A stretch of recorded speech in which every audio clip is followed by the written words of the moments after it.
I don't want to go into the depth of this topic, but this goes back to a mas'ala we never really got to cover deeply yesterday.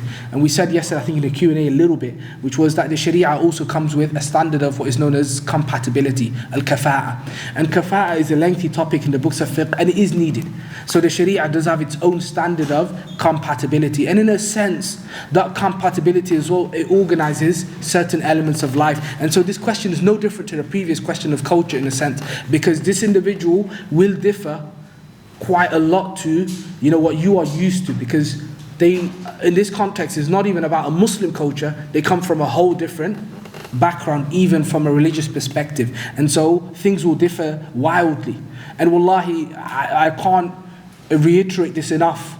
You don't know how often people walk through the door, through marriage counseling or whatever the case might be, the masjid office or whatever, to talk about marital problems, and you'll be shocked at what the problem stems from.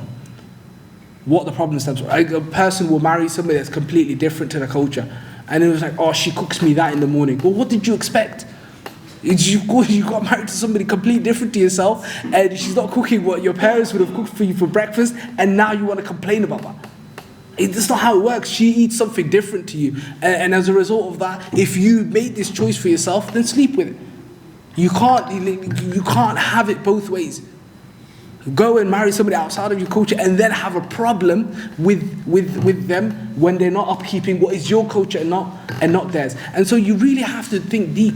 Don't just ignore these questions of how am I going to live with this person. And so sometimes there is an element of glamorizing this sort of like these interracial marriages, intercultural marriages, but there's a lot of problems that it comes with as well. And wallahi, you have to ask yourself, are you somebody that can bear that?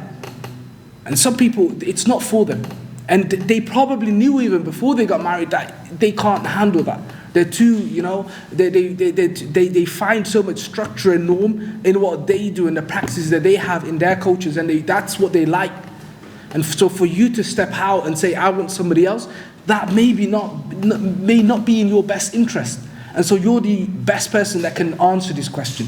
And so this topic of al-kafa'a is something that, converts and non-converts marrying each other is discussed. But the sahih is that there is no issue in it, inshallah ta'ala. But do think about it from the perspective of the differences that would come about as a result of that.